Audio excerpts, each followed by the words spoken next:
Hey everybody, thanks for joining us today on Net Builders, the Entrepreneurs Network. We're having Drinking with Entrepreneurs today, and we got a guest host here, Joaquin Cruz. We hope to see more of him on this web series. So Cruz, introduce yourself.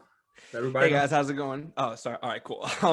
Hey guys, my name is Josh Cruz. Actually, I go by Josh, but my name is Joaquin Cruz, and I am the owner of Cruz Imaging Solutions. And what my company is about is actually creating an interactive digital environment which can serve all kinds of industries, may it be from hospitality to pharmaceutical. I mean, you name it. Honestly, we are your one-stop shop to actually increase your viewership and everything else.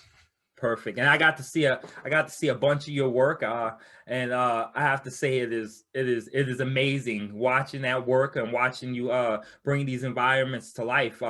We're definitely gonna put the link to your website in here, so All then you right. guys, guys, viewers or listeners, you guys could check it out because it is amazing. I mean, if you thought that you've seen 3D building before, you haven't seen anything. The interaction is amazing. So yeah, we're happy to have you there today, Cruz. And we were just talking previously before we pressed the record button about entrepreneurs and their priorities. And Yeah. yeah, I think that's a topic in a conversation that I think all of the viewers need to listen in on. And if you guys have any questions or if you have anything that you want to chime in, drop them in the comments. We would love to address them and talk about it even further. So what were we talking about? Priorities.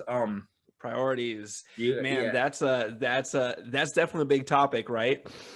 yeah, I yeah. mean, I mean, so it's really interesting because you and I have obviously talked about the whole priorities deal, and you've actually been there for the majority of my journey into where I am right now. So you see Definitely. me do all the do's and don'ts, more don'ts I think than anything else. But priorities. So I mean, where should we start on priorities? I mean, there's so many. What are some of the fundamentals Well, that it's we start a on? lot of I think the two biggest priorities that entrepreneurs don't realize that they really have to commit to is time and money.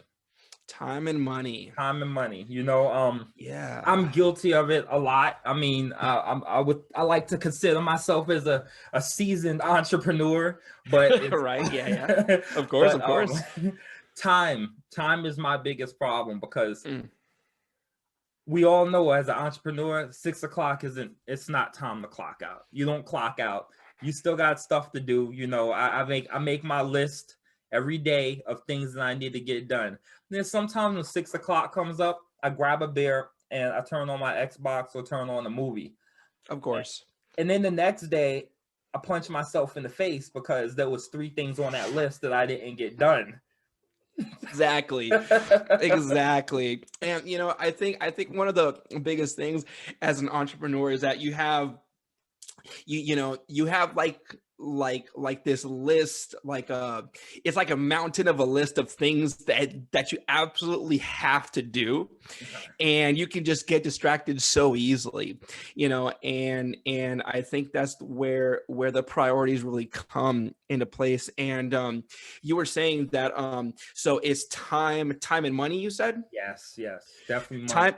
So time and money for sure. So let's address time first. So I think so I actually have a really good story. So I actually have a friend of mine right now who's wanting, actually she is very much on the way to becoming a business owner. She got her LLC, and she said, "Oh man, I'm just waiting to get my camera." And I'm like, "Oh, okay, so what's stopping you?" And she said, "Oh, well, I got to get my business card. I'm sorry, my business credit card first, so that I can purchase what I need to." And I'm like, "Oh, okay, cool. So what else are you doing?" And she goes, well, I'm just waiting for my business card. Oh man. And I said, so you mean to tell me that there's nothing else you can do to support your business in the meantime? Oh man. I mean, there's so many things. And it's funny because she did mention that, oh, well, I even have a couple of people that want me to shoot their weddings, or or to do their portraits, or whatever it is, right? And I was like, okay, cool. So how many more people? And she didn't really say anything. And I'm like, hey, listen, the one thing that you're going to recognize as a business owner is that there's always a task to be done, and you need to find them. Yes. Because there's always something that you can be doing. So when it comes to prioritizing time, if there is something, if you find yourself in a position where, oh, well, I'm just kind of waiting for this, or I'm waiting for that. Okay, while you're waiting on that, what else do you need to be doing? And I think a lot of people, that's kind of a hard concept to really grasp in general. And trust me, I've been mastering that as I go. It does take time, but at the same time, it takes somebody maybe who's been doing it for a little bit longer to tell that person. And I was more than happy to be that person to tell her that. Yeah, definitely. Yeah, definitely. I think that mentality comes from the traditional 9 to 5 thinking, because you're told at your job, 9 to 5, this is what you're supposed to be doing. These are the tasks that need to be done. And if you finish those tasks early, what are you doing for the rest of the day? There's no point that you going above and beyond and doing anything else. You're not going to get paid extra for doing anything extra. But exactly. A lot of entrepreneurs have to understand that you get out of your work or out of your business what you put into it. And one of the biggest things you can put is time. Your time. Exactly. While you're sitting around waiting, that's one thing that I never accept for myself. What are you doing right now? Waiting for stop. You're not waiting for anything. Exactly. You're waiting for your business to fail is what you're waiting on. That's exactly what you're waiting for. Exactly. And success loves speed. Success loves speed. Yes. So if you find yourself waiting, stop. There's something you could be marketing. If I ever run into a day where I was supposed to be doing this, or something was supposed to be happening but didn't fall through, I'm going to the drawing board, because I know that there's some content that I could be making for my social media. There's some messages I could be sending out, and here's this, entrepreneurs. You never have nothing to do, because of the fact that even if you're waiting for business license, what you should be doing is building your network. That is what Net Builders is designed for, building your network. You should always be building your network, creating a everlasting network of people that not necessarily just clients. Build a network of competitors, because you can learn from them all the time. And that's true. Yeah, most competitors aren't asses. Like, they really aren't. Like, some people, especially people that's been doing what you're doing in your industry for a while, if you come to them and ask them questions, they won't look at you as a threat. They'll look at you as, yeah, sure, let me put you under my wing. I'll teach you all I know. Sure, teach me then. Exactly. And actually, to speak on that point, actually, so Steve Jobs, right?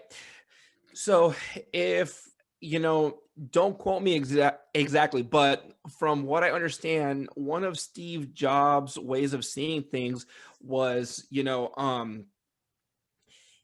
he has never really been in a position where he didn't, where he asked somebody to help and they said no.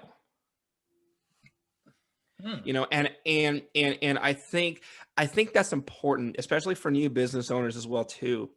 And that may not be 100% true, but at the same time, it's it's true. I don't know how to do this. Let me look at somebody who's been doing it for a while, and let me have a conversation. people are always willing to have conversations no matter what, you know, especially people, you know, people that are successful are always willing to have that conversation, because you know what, at the end of the day, that's a form of legacy, is that they can say, hey, you know, I actually showed this person how to do it because they had the balls to actually come up and talk to me. I'm, you know, I'm not trying to toot your own fucking horn over here, but you know, you're that person for me, because there's a lot of things that you're doing that has actually brought in results. And actually, let's use that as a little bit of a segue as well too, when it comes to time as well too, is knowing how to use your time correctly, right? And priorities. Busy work and productive work. Being busy and productive. Exactly. When it's productive, it actually brings something back to the table. It gets results. And as a business owner, you know, you start to realize really fucking fast, like, hey, this is getting me results. This isn't doing shit for me, because I'm in the same place now that I was last week. And I'm pretty sure it's not supposed to be like that.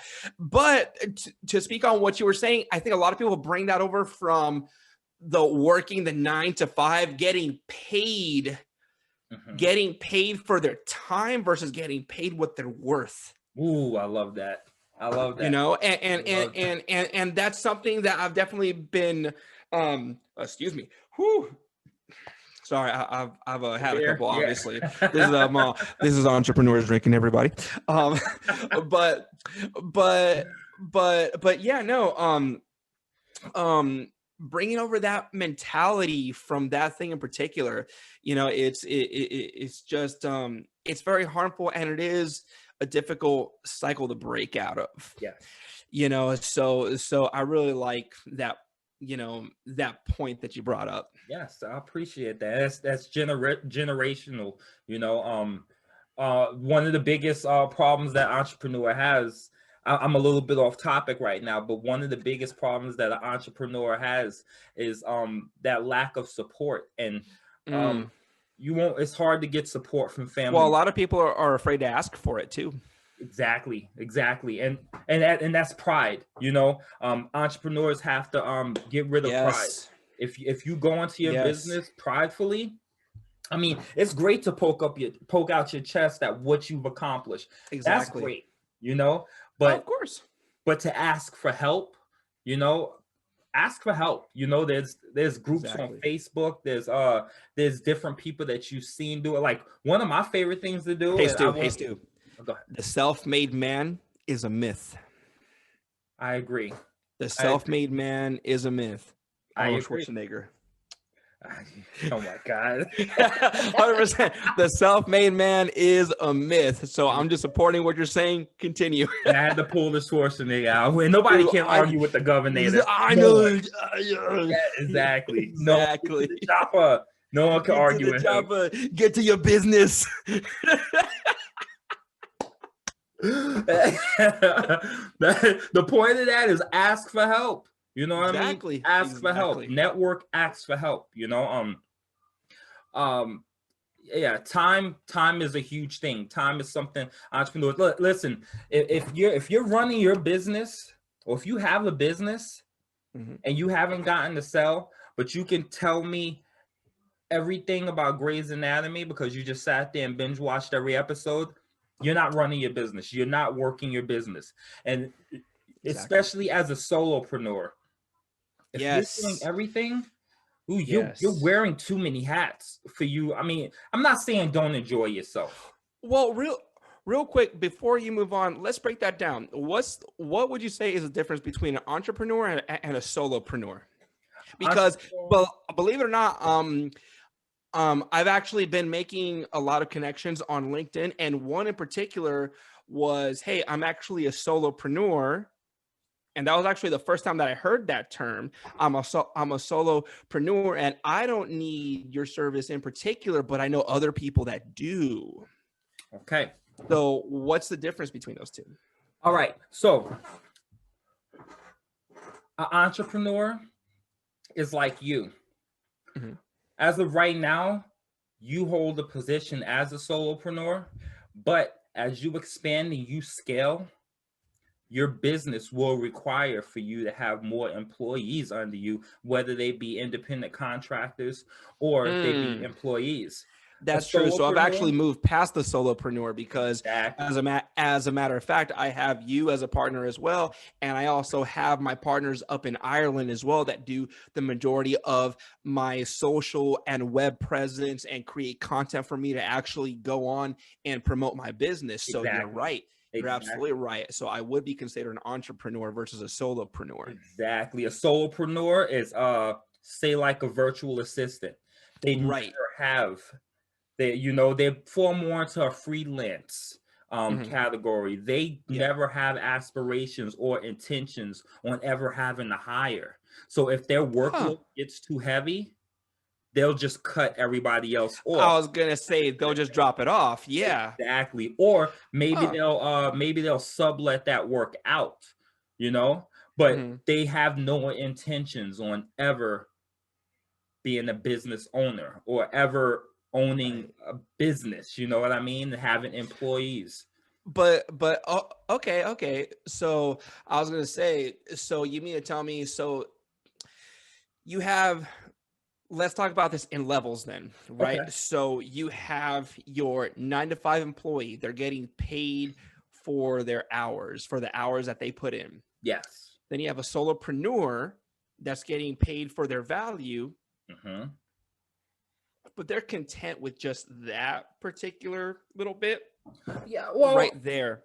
but you have to think if they're getting paid for their value, they do have a level of freedom that the 9 to 5 doesn't have. They have the Yeah. freedom to be able to take vacations, you know, and some people are But happy with that's why that. we're grading it though. So Well, yeah, but you're absolutely right. But that's why we're grading it. that's also a monetization for them. That's also value for them. Some people never want to be business owners. They want to stay at that solopreneur because to them the most important thing is being able to control Ah, that schedule, being able to have that time. okay. So that's a So huge would you thing for them. say? So would you say being a solopreneur versus being an actual business owner? Because when we think of business, right, business has a lot of moving components. Hmm. Right, a business has a lot of moving components. So you've got your 9 to 5, you're paid for your hourly, and then you've got your solopreneur, which is paid for their value, but they control everything.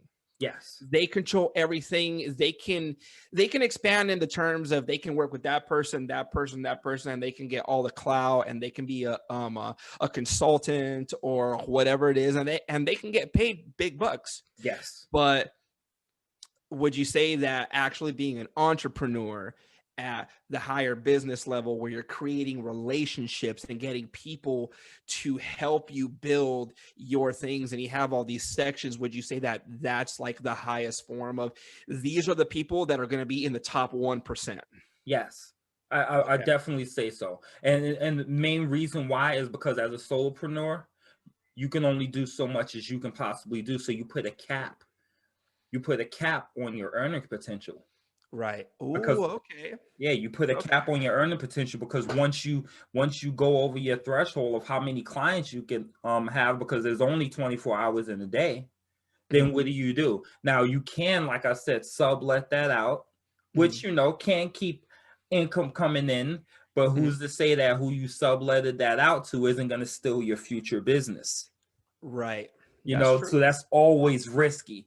Now, as an entrepreneur or a business owner, you know, um, your income is not capped, and also some things come with that. Typically, solopreneurs usually stay in the realm of just getting an EIN number and Mm, staying as an independent contractor or such. You know, business owners usually go with that LLC, S corp, or C corp, which takes the liability off of them. So there's a certain risk issue that they have there too. As a exactly. solopreneur with just the EIN, if you mess a job up or you do something wrong or anything You're like that, and you liable. get sued, exactly. You're Now they're liable. coming after your direct assets. Exactly.